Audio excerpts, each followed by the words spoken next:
I thought we could read The Snail and the Whale.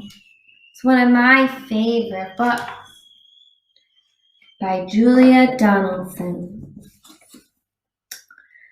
This is the tale of a tiny snail and a great big gray-blue humpback whale.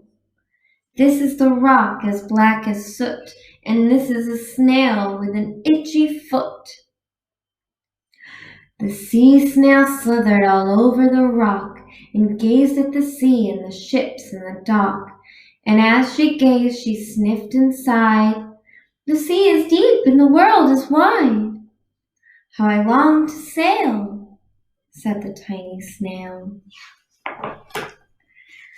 There are other snails on the flock who all stuck tight to the smooth black rock and said to the snail with the itchy foot, "Be quiet, don't wriggle, sit still, stay put."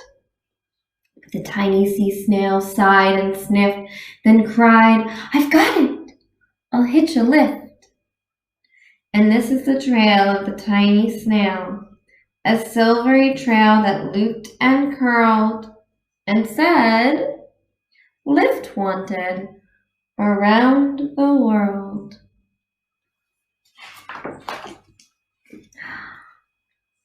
This is the whale who came one night when the tide was high and the stars were bright, a humpback whale immensely long, who sang to the snail a wonderful song of shimmering ice and coral caves and shooting stars and enormous waves. And this is the tale of the humpback whale. He held it out of the starlit sea and said to the snail, "Come sail with me." And this is the sea, so wild and free, that carried the whale and the snail on his tail to towering icebergs and far-off lands.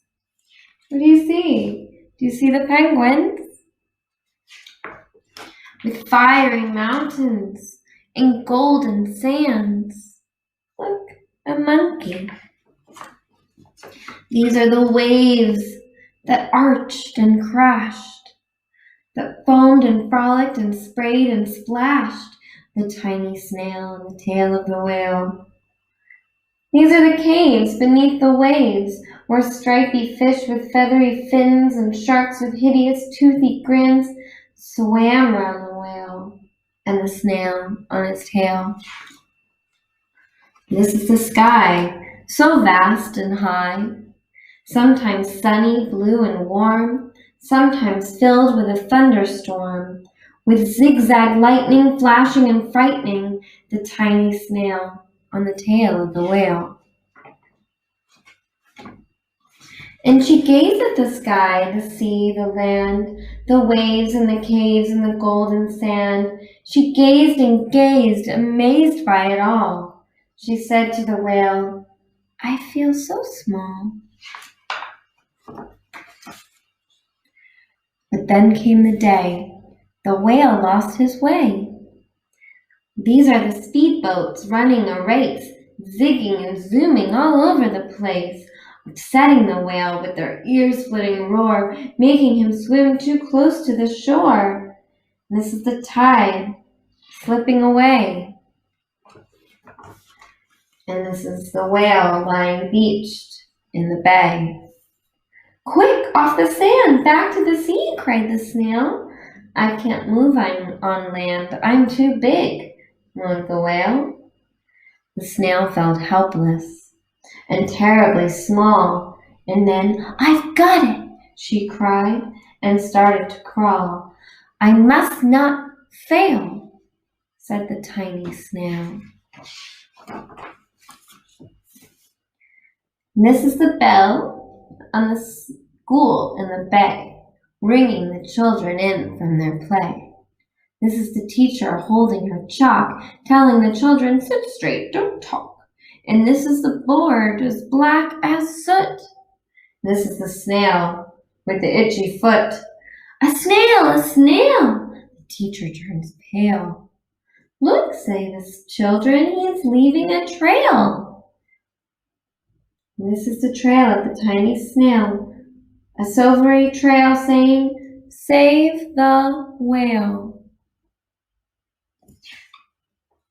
These are the children running from school, fetching the firemen, digging a pool. This is the tide coming into the bay. And these are the villagers shouting, "Hooray!" as the whale and the snail travel safely away. Back to the dock and the flock on the rock, who said, "How time's flown, and haven't you grown?" And the whale and the snail told their wonderful tale of shimmering ice and coral caves and shooting stars and enormous waves, and of how the snail, so small and frail, with her looping, curling, silvery trail, saved the life of the humpback whale. And then the humpback whale held out his tail, and on crawled snail after snail after snail.